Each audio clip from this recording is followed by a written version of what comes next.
नमस्कार, आप देख रहे हैं विस्टार न्यूज। मैं हूं दिवाकर विक्रम सिंह। ज्ञानवापी की चर्चा पूरे देश में है क्योंकि ज्ञानवापी प्रकरण पर एक बार फिर वाराणसी कोर्ट में सुनवाई शुरू हो चुकी है। वाराणसी कोर्ट में मंगलवार को भी सुनवाई पूरी हुई और अब 26 मई को आगे की कार्यवाही कोर्ट ने तय की है, जिसमें हिंदू पक्ष और मुस्लिम पक्ष दोनों पक्ष की सर्वे रिपोर्ट को लेकर के जो आपत्तियां हैं उस पर सुनवाई होगी, कार्यवाही होगी। कुल मिलाकर के कोर्ट की कार्यवाही पूरी तरह से चल रही है, जो आज संपन्न हुई और अगले 26 मई को आगे की सुनवाई होगी। सबकी निगाहें इस पर लगी हैं, लेकिन इसी बीच राजधानी दिल्ली से एक बड़ी खबर है और वो कुतुब मीनार को लेकर के है। जिस वकील ने ज्ञानवापी प्रकरण पर इस पूरे मामले को आगे बढ़ाया था, उन्हीं की याचिका पर यह सुनवाई हुई और इस पर सुनवाई का काम पूरा हो गया है। कुतुब मीनार पर बड़ी खबर, कुतुब मीनार परिसर में पूजा के अधिकार पर साकेत कोर्ट में सुनवाई पूरी हुई है। दिल्ली के साकेत कोर्ट में कुतुब मीनार परिसर में पूजा के अधिकार पर सुनवाई पूरी हो गई है। कुतुब मीनार प्रकरण पर 9 जून को साकेत कोर्ट फैसला देगा। पूजा का अधिकार मांगा गया था हिंदू पक्ष के वकीलों की तरफ से, इसलिए उस पर सुनवाई पूरी हुई है। एएसआई ने अदालत में हलफनामा दायर किया है और बताया है कि कुतुब मीनार एक निर्जीव इमारत है, क्योंकि एएसआई को एक पक्ष के रूप में इसमें सुना गया। कुतुब मीनार परिसर में किसी भी तरह की धार्मिक गतिविधि करने का कानूनी हक नहीं है, ये एएसआई ने साकेत कोर्ट को बताया है। हम आपको वो महत्वपूर्ण जानकारी दे रहे हैं जो साकेत कोर्ट में हुई है और जिसकी जानकारी हम आप तक पहुंचा रहे हैं। सुनवाई से पहले कुतुब मीनार की मस्जिद के इमाम शेर मोहम्मद ने एक बड़ा दावा किया है, जो और भी महत्वपूर्ण बात है, जो आपको चौंका सकती है। उन्होंने ये कहा कि एएसआई ने कुतुब मीनार में नमाज पढ़ना बंद करवा दिया है। ये इमाम शेर मोहम्मद ने कहा है, जो कि वहां पर नमाज पढ़ाने का काम करते थे। उन्होंने कहा है कि 13 मई के बाद वहां पर एएसआई के अधिकारियों ने बुलाया और बातचीत में उनसे कहा गया कि अब यहां पर नमाज न पढ़ाया जाए। 13 मई से कुतुब मीनार में नमाज पढ़ाना बंद कर दिया गया है। इमाम शेर मोहम्मद का यह कहना है। वजह पूछे जाने पर एएसआई ने कहा ने से ऑर्डर आया है, ये इमाम शेर मोहम्मद ने कहा है। एएसआई के अधिकारियों से उनकी बातचीत हुई और उस बातचीत में एएसआई के अधिकारियों ने उन्हें समझाया कि अब आप यहां पर नमाज नहीं पढ़वाएं। तो अब आप स्पष्ट हो जाइए। बहुत ही साधारण शब्दों में ये जो खबर है, इसके मायने ये हैं कि पूजा का अधिकार मांगा था हिंदू पक्षकारों के वकील की तरफ से, जिस पे साकेत कोर्ट में जो सुनवाई हुई उसमें एएसआई को भी एक पक्षकार के तौर पर पेश होना था। एएसआई की तरफ से जो जानकारी दी गई है, वो कोर्ट में जो कुछ भी कहा है आप स्क्रीन पर देख पा रहे हैं। एएसआई ने कहा कि एक निर्जीव इमारत है कुतुब मीनार, एएसआई के संरक्षण में है कुतुब मीनार और वहां पर पूजा का अधिकार नहीं दिया जा सकता कुतुब मीनार परिसर में, ये भी एएसआई ने कहा है। लेकिन इसी आधार पर एएसआई ने बहुत ही समझदारी का काम किया है, जैसा कि शेर मोहम्मद दावा कर रहे हैं, जो कि वहां इमाम नियुक्त किए गए थे, ऐसा उनका दावा है। और जानकारी के मुताबिक 1976 में उनको वहां पर नमाज पढ़ने की इजाजत दी गई थी। उसमें वक्फ संपत्ति और वक्फ मामले से जुड़े कुछ मुद्दे ऐसे हैं जिस पर अभी शेर मोहम्मद ने स्पष्ट तौर पर पूरी बात नहीं बताया है, चूंकि ये खबर अभी प्राथमिक तौर पर आई है। शेर मोहम्मद धीरे धीरे इन बातों को बेहतर तरीके से बता पाएंगे, जो वहां पर इमामत का काम करते थे। हम आपको ये बता दें कि शेर मोहम्मद ने कहा है कि 13 मई के दिन एएसआई के अधिकारियों से उनकी बातचीत हुई, जिसमें एएसआई के अधिकारियों ने कहा कि यहां पर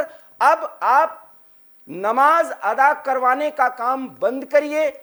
जब शेर मोहम्मद ने कारण पूछा तो उन्होंने कहा कि एएसआई के अधिकारियों ने कहा कि यह ऊपर का आदेश है। यह कौन सा ऊपर का वो पक्ष है, या वो प्राधिकरण है, या वो प्राधिकारी है जिसने ये ऑर्डर दिया और वहां पर ये बंद करवाया गया, नमाज अदा करने का काम बंद किया गया, या नमाज करना या नमाज करवाना वहां पर बंद कराया गया। लेकिन एक महत्वपूर्ण पक्ष आप सुनिए, अगर इस फैक्ट पर, क्योंकि यहां पर पूजा करने का अधिकार मांगा गया था हिंदू पक्ष के वकीलों की तरफ से, और इसमें चूंकि जैन परिवार के जो 2 वकील हैं जो ज्ञानवापी प्रकरण से जुड़े हुए हैं, इस प्रकरण में भी वो वकील हैं। साकेत कोर्ट में जो सुनवाई हुई है उसमें हरीश चंद्र जैन और विष्णु जैन की देखरेख में यह पूरा मामला तैयार हुआ, जिसमें पूजा करने का अधिकार कुतुब मीनार परिसर में मांगा गया और आधार यह दिया गया कि वहां पर हिंदू देवी देवताओं की मूर्तियां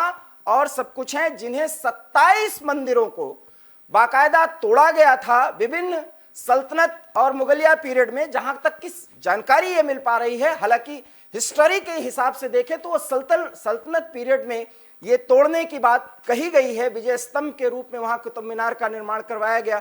इसके बारे में हम आपको बाद में बताएंगे, बाद में चर्चा करेंगे, लेकिन इतना जरूर है कि जब वहां पर नमाज अदा करने का काम होता था, नमाज पढ़ा जाता था या पढ़वाया जाता था, अब यह स्थिति बनी कि जब एएसआई ने देखा कि पूजा का अधिकार मांगा जा रहा है, इस पर कुछ मतभेद हैं और कुछ मामलों को लेकर के इसका राजनीतिकरण किया जा सकता है, तो एएसआई ने बाकायदा इमाम साहब को, शेर मोहम्मद साहब को बुलाया और उन्हें बोला कि अब यहां पर नमाज मत करवाइए, और उन्होंने कहा उस दिन से इसको बंद करवा दिया गया। यह शेर मोहम्मद का कहना है। और इस मामले में जो साकेत कोर्ट में सुनवाई है वो पूरी तरह से आपको हमने बता दिया है। और इस तरीके से मंदिर तोड़ करके वहां पर कुतुब मीनार का मीनार निर्मित किया गया है, वहां पर 27 मंदिरों को तोड़े जाने का मामला बताया जा रहा है।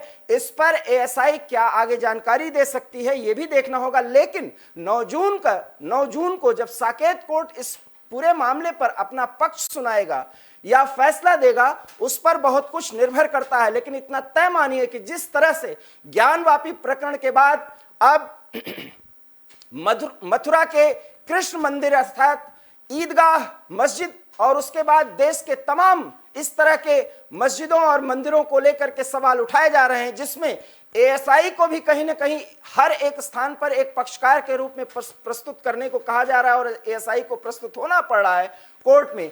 अब ऐसा लगता है कि धीरे धीरे एएसआई एक कड़ा रुख अख्तियार कर सकती है और अपने मामले में वो एक पक्ष रख सकती है, और वो ये है कि ये जो ऐतिहासिक इमारत है जिनके सच को नहीं बदला जा सकता, लेकिन चूंकि बहुत ही महत्वपूर्ण बात एएसआई की तरफ से कही गई है जिसे हम आपको बताना और समझाना चाहते हैं कि वो है एक निर्जीव इमारत। और निर्जीव इमारत की किसी भी स्थिति पर, जबकि वो हिस्टोरिकली वो साबित हो चुका है कि ये ऐतिहासिक प्रमाणित एक इमारत है, लेकिन निर्जीव है, वहां पर उसका पुनर्निर्माण नहीं हो सकता। हाँ, उसका जीर्णोद्धार उसी स्वरूप में रख करके किया जा सकता है। ये एएसआई के पास इतना अधिकार होता है, जो एएसआई हर एक इमारत को भारत के जो ऐतिहासिक संदर्भों में सन्निहित है उसमें ऐसा करती है। लेकिन एएसआई ने स्पष्ट तौर पर कहा कि वहां पर न पूजा किया जा सकता है और पूजा करने का कोई अधिकार भी नहीं दिया जा सकता, जहां तक एएसआई का पक्ष है।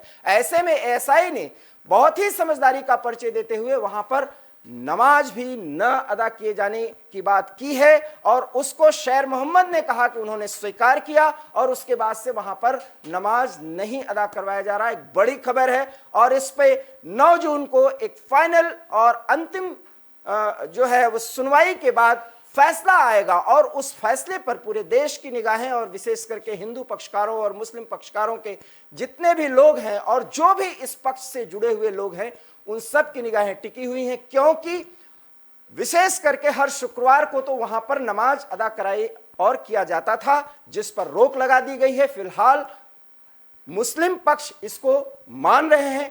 अब शेर मोहम्मद की सारी बातें जो कुछ भी है हमने बताई, लेकिन शेर मोहम्मद जो कि वहां पर इमामत के लिए बाकायदा अपने आप को नियुक्त हुआ बताते हैं, उन्होंने क्या प्रतिक्रिया दी है और क्या कुछ जानकारी दी है वो एबी स्टार न्यूज पर आप सुनिए। 10 सितंबर सन 76 से मैं यहाँ पर नमाज पढ़ा रहा हूँ। दिल्ली वक्फ बोर्ड की तरफ से 46 साल का अर्सा गुजर चुका है। यहाँ पर हमेशा हालात ठीक थे, अच्छे थे, कभी कोई दिक्कत नहीं थी, परेशानी नहीं थी। मगर अचानक 13 मई जुमा के दिन से यहाँ पर जो एक नई परेशानी हो गई है, और मस्जिद कुतुब मीनार में आर्कियोलॉजिकल वालों ने पढ़ने से पढ़ाने से हमें रोक दिया है और मना कर दिया है कि यहाँ नमाज नहीं होगी 13 मई से। तो तब से जो है मस्जिद में नमाज नहीं हो रही है। कुछ पता नहीं मस्जिद में क्या हो रहा है, हमको अंदर भी नहीं जाने दिया। जुमा का दिन था, पहले तो हमसे कहते रहे कि तुम्हारी सेफ्टी के लिए हमने पुलिस वगैरह बुलाई है। तो सुबह से उसके बाद में जब नमाज का टाइम आया 1 बजने से 10 मिनट बाकी थे, मस्जिद में से हमें बुलाया गया कि मीटिंग है चलिए फिर हम उनके दफ्तर में गए, वहाँ मीटिंग 81 में बिठा लिया। कहने लगे ऊपर से ऑर्डर आया है मस्जिद को बंद करना, लिहाजा आप जो है यहाँ मस्जिद में नमाज नहीं पढ़ा सकते। हमने कहा भाई जुमा है, जुमा तो पढ़ लेने दो। तो उसके लिए कहने लगे नहीं जुमा भी नहीं हो सकता, तो हमें जुमा भी नहीं पढ़ने दिया गया और ना ही वहाँ पर जो है, हालांकि यहाँ ईद भी होती है, बकरा ईद भी होती है, तरावी भी होती है, खूब कोई दिक्कत नहीं थी। ये अभी नया फितना पता नहीं कहाँ से मुसीबत लेकर आ गया, मस्जिद को बंद कर दिया है। तो हम जो है यहाँ पे आए हुए हैं इसमें इस्लामिक सेंटर में। तो हम यहाँ के जो प्रेसिडेंट है मिस्टर सिराजुद्दीन कुरैशी साहब, उनसे मिलना था, अभी वो मिल नहीं सके फिलहाल वो। तो हमारी मुझसे दरख्वास्त है उनको पहुँचा दी जाए कि मस्जिद को खुलवाने के लिए पूरी कोशिश की जाए, ताकि दोबारा से ये मस्जिद चालू हो और नमाज अदा हो। तो सुना आपने शेर मोहम्मद खान ने क्या कुछ प्रतिक्रिया दी है। हालांकि उनकी प्रतिक्रिया से एक पक्ष आप जरूर समझ रहे होंगे, और वो ये कि एएसआई के कहने पर तत्काल वहां पर नमाज अदा बंद कर दिया गया या करवा दिया गया, ये आप समझ सकते हैं। लेकिन हम आपको पूरी खबर बताते हैं। खबर वो ये है कि अदालत में जो सुनवाई हुई उसमें हिंदू पक्ष के जो याचिकाकर्ता थे उन्होंने कहा कि पूजा का अधिकार एक स्थापित अधिकार है, संवैधानिक अधिकार है या कोई अन्य अधिकार है। मूर्ति का होना विवाद का विषय नहीं है, यहाँ प्रश्न पूजा के अधिकार को लेकर के है। ये बात कही गई, इसको भी कोर्ट ने सुना। देश की राजधानी दिल्ली में इस तरह की बातें अगर होती हैं किसी मस्जिद या पूजा को लेकर के, तो 27 हिंदू व जैन मंदिरों के जीर्णोद्धार के संदर्भ में ये याचिका दायर की गई थी और मंगलवार को साकेत कोर्ट में बाकायदा इस पर सुनवाई हुई। सभी पक्षों की दलील सुन ली गई है और 9 जून को फैसला आना है। और इसमें एएसआई जो भारतीय पुरातत्व सर्वेक्षण है उसने अदालत में हलफनामा दायर किया है और बताया है कि कुतुब मीनार एक निर्जीव इमारत है जहां किसी को भी पूजा पाठ या किसी भी तरह की धार्मिक गतिविधि करने का कानूनी हक नहीं है। अब आप सुनते जाइए, क्योंकि किसी भी तरह की धार्मिक गतिविधि करने का अधिकार नहीं है, ये एएसआई का हलफनामा है। फिर सवाल ये है, वो हम सवाल आपको बाद में बताएंगे, लेकिन अभी आप देखें मामले की सुनवाई जैसे शुरू हुई। याचिकाकर्ता जैन ने कहा कि एक बार कोई भगवान है तो वो हमेशा के लिए भगवान है। ये जैन, हरिश्चंद्र जैन और विष्णु जैन की तरफ से ये पक्ष रखा गया और जिरह के दौरान ये बातें कही गई कि कोई भगवान अगर वहां पर है तो फिर हमेशा के लिए भगवान है। मंदिर के ध्वंस के बाद इसका चरित्र नहीं बदल सकता और न ही अपनी गरिमा ये खो सकता है। जैन ने आगे कहा कि मैं एक उपासक हूं, आज भी देवी देवताओं की ऐसी छवियां हैं जो वहां देखी जा सकती हैं। मेरी याचिका पर अदालत ने पिछली सुनवाई में मूर्ति को संरक्षित करने की बात कही है। यह महत्वपूर्ण जानकारी जो हम आपको दे रहे हैं वो याचिकाकर्ता के वकील और याचिकाकर्ता ने साफ साफ उन्होंने ये कहा कि वहां पर यह माना गया कि मूर्ति को संरक्षित किया जाए, ये कोर्ट ने कहा है। वहां एक लौह स्तंभ है जहां 1600 साल पुराना है, जहां लोग जाते हैं उसे देखते हैं। और ये आप जा सकते हैं कुतुब मीनार परिसर में तो आप लौह स्तंभ देखेंगे जिसकी चर्चा बहुत होती है। देश विदेश से कोई भी बड़ी डिग्निटरी आती है तो लौह स्तंभ जाता है और ऐसा बताया जाता है, ऐसी मान्यता है। हम आपको एक जानकारी के लिए बता दें कि उस लौह स्तंभ को अपनी बाहों में अगर कोई पूरा ले ले तो वो बहुत ही भाग्यशाली माना जाता है। ये किंवदंती है और वहां पर लोग जाकर के इसीलिए लौह स्तंभ को अपने बाहों में लेने की कोशिश करते हैं, लेकिन जल्दी आज तक कोई उसको समेट नहीं पाया है। तो ये भी उसी कुतुब मीनार में स्थापित है और आज भी लौह स्तंभ में कहीं भी कोई मोर्चा नहीं है, वो उसी तरह से स्थापित है। और ऐसा बताया जाता है कि उसका समय प्राचीन इतिहास से जुड़ा हुआ है। आगे याचिकाकर्ता ने कहा कि सुप्रीम कोर्ट में भी ये माना है कि देवता हमेशा जीवित रहते हैं और अगर ऐसा है तो पूजा करने का अधिकार भी जीवित है। इस पर अदालत ने कहा कि अगर देवता 800 साल तक बिना पूजा हुए जीवित रह सकते हैं तो उन्हें वैसे रहने दिया जाए। अब आप देख सकते हैं कि अदालत में जो जिरह हुई है उसमें किसी भी पक्ष को बहुत आग्रहपूर्ण तरीके से न्यायालय ने नहीं देखा, उसे कानून के नजरिए से देखा। और बहुत ही अच्छा सवाल हिंदू पक्षकार से किया गया, पक्षकार के वकील से, कि आप बताइए कि 800 साल तक आपने वहां पूजा नहीं की तो आज क्यों अधिकार मांग रहे हैं? और जब देवता 800 साल बिना पूजा किए वहां पर जीवित रह सकते हैं, सर्वमान्य रह सकते हैं और सर्वमान्य हैं भी, तो फिर आज क्यों? अदालत ने आगे कहा कि प्रश्न यह है कि क्या पूजा का अधिकार एक स्थापित अधिकार है, यह संवैधानिक है या कोई अन्य अधिकार? मूर्ति का होना विवाद का विषय नहीं है, यहां प्रश्न पूजा के अधिकार को लेकर के है। मेरा सवाल है कि कौन सा कानून इस अधिकार का समर्थन करता है। हम यहां यह बहस नहीं कर रहे कि यहां कोई मूर्ति है या नहीं, हम यहां सिविल जज के आदेश के खिलाफ बात कर रहे हैं। ये सारी बातें जिरह के दौरान हुई जो हम आपको बताने की बात कह रहे हैं। अदालत ने आगे कहा कि यह अपील गुण दोष के आधार पर नहीं, यहां एकमात्र सवाल यह है कि क्या याचिकाकर्ता को किसी कानूनी अधिकार से वंचित किया गया है। इस पर याचिकाकर्ता ने कहा हां, संवैधानिक अधिकार को नकारा गया है। महत्वपूर्ण बात जो जिरह के दौरान कोर्ट में हुई है वो हम आपको बता रहे हैं। कोर्ट ने पूछा कैसे, तो याची ने कहा आर्टिकल 25 के तहत। इस पर अदालत ने फिर पूछा कि आपका मतलब है कि पूजा का अधिकार मौलिक अधिकार है। याचिकाकर्ता ने आर्टिकल 25 का हवाला देते हुए कहा कि भारत में 1000 साल पुराने कई मंदिर हैं, इसी तरह यहां भी पूजा की जा सकती है। निचली अदालत ने मेरे अधिकार का फैसला नहीं किया, उनका फैसला गलत है। याचिकाकर्ता ने आगे कहा यह न्यायिक प्रक्रिया द्वारा निर्धारित किया जाना है कि मेरा कोई अधिकार नहीं है। अपील में यह तय नहीं किया जा सकता कि मेरे पास अधिकार है या नहीं। अयोध्या फैसले में यह माना गया कि एक देवता सदैव जीवित रहते हैं, अगर ऐसा है तो मेरा पूजा करने का अधिकार भी रहता है। इस दौरान याची ने निचली अदालत के फैसले का पूरी तरह से गलत ठहराया है और उसके कुछ अंश पढ़कर निचली अदालत ने किस तरीके से सीमा का उल्लंघन किया इसका भी जिक्र साकेत कोर्ट में किया गया। इस पर साकेत कोर्ट ने कहा कि मेरा प्रश्न यह है कि उन्हें ऐसा लगा होगा कि राहत देना कानून का उल्लंघन होगा या परेशान करने वाला होगा, इसलिए मैं आपसे कानून का उद्देश्य पूछ रहा हूं। इस पर जो वकील हैं जैन, उन्होंने कहा कि 1958 के AMSR एक्ट के सेक्शन 16 में इस बात का जिक्र है। सुनवाई के दौरान अदालत में भारतीय पुरातत्व सर्वेक्षण के वकील सुभाष गुप्ता भी पेश हुए और उन्होंने कोर्ट से कहा कि निचली अदालत के फैसले में दखल देने का कोई मतलब नहीं है। इमारत का कैरेक्टर 1958 के कानून के बनने के बाद से निश्चित होता है। जो तब तय हो गया वह बदला नहीं जा सकता, ये ASI के वकील ने कहा है। यही दिल्ली हाई कोर्ट ने सुनिश्चित किया है। कोर्ट ने सभी पक्षों की बात सुन ली है और इसकी सुनवाई 9 जून को तय की है, अर्थात फैसला आएगा, फैसले का दिन होगा। और इसलिए इन पूरे महत्वपूर्ण तथ्यों पर आप नजर दौड़ाएं तो ये देखा जाएगा कि अदालत ने सभी पक्षों को बहुत गौर से सुना है। साकेत कोर्ट में हलफनामे में अदालत ने कहा है कि कुतुब मीनार एक निर्जीव स्मारक है और इस पर किसी भी धर्म पूजा पाठ के लिए दावा नहीं कर सकता। धर्म को मानने वाला, माफ करिएगा, कोई भी धर्म को मानने वाला यहां पर पूजा पाठ नहीं कर सकता और किसी भी निर्जीव इमारत में पूजा भी नहीं शुरू की जा सकती। दिल्ली हाई कोर्ट ने भी अपने 27 जनवरी 1999 के आदेश में यह बात कही है।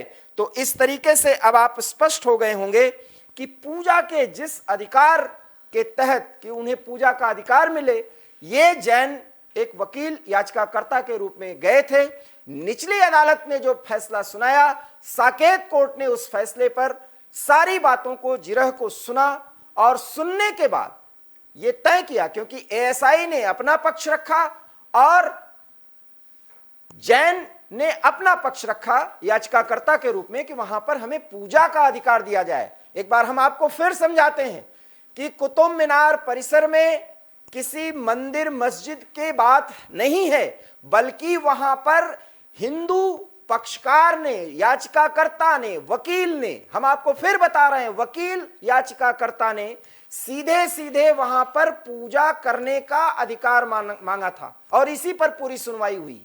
और निचली अदालत में रिजेक्ट होने के बाद साकेत कोर्ट में जब ये बात आई तो पूरी बात जिरह के दौरान जो कही गई वो हमने आपको बताया, जिसमें ASI ने कहा वहां पूजा करने का अधिकार नहीं दिया जा सकता क्योंकि वो एक निर्जीव इमारत है और वहां के कैरेक्टर को बदला नहीं जा सकता, उस सच को, इसलिए यथा स्थिति को बरकरार रखा जा सकता है। लेकिन अब AV स्टार न्यूज की तरफ से एक बड़ा सवाल है कि इस देश में ASI ने जो अपना पक्ष रखा है, ASI के वकील ने जो अपना पक्ष रखा है, उससे यह साफ जाहिर होता है कि अगर वहां पर पूजा करने का अधिकार नहीं दिया जा सकता तो किस अधिकार से वहां पर एक इमाम की नियुक्ति होती है और वहां पर हर शुक्रवार को या हर एक ऐसे मौके और पर वहां पर मंदिर बाकायदा बिना ऐसे मस्जिद की किसी स्थिति के वहां पर इमाम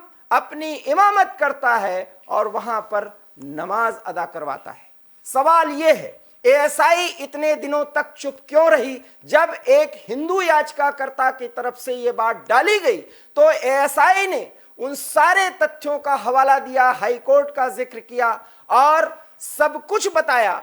मॉन्यूमेंट्स एक्ट को लेकर के जो पक्ष उन्होंने बताया हम उससे सहमत हैं। सवाल यह है कि जब किसी को पूजा करने या किसी भी तरह के धार्मिक गतिविधि को आगे बढ़ाने की कोई इजाजत ही नहीं है तो फिर शेर मोहम्मद 1976 से जैसा कि वो दावा कर रहे हैं किस अधिकार के तहत उनको ये अधिकार दिया और किस सरकार के समय और किस तरीके से किस प्रक्रिया से उनको ये अधिकार दिया गया। अब इस सवाल को देश की जनता पूछेगी, 130 करोड़ के आवाम पूछेगी कि वास्तव में हम सहमत हैं कि वहां पर पूजा का अधिकार नहीं दिया जा सकता, लेकिन फिर वहां पर नमाज अदा क्यों कराई जाती है। अब देश में एक बड़ी बहस छिड़ने की जरूरत है कि अगर इस तरह के कोई मॉन्यूमेंट्स हैं, सच यह है कि उनकी स्थिति को बदला नहीं जा सकता, फिर तुष्टीकरण के तहत जिस अधिकार को वहां पर नमाज अदा करने या करवाने का दिया गया तो फिर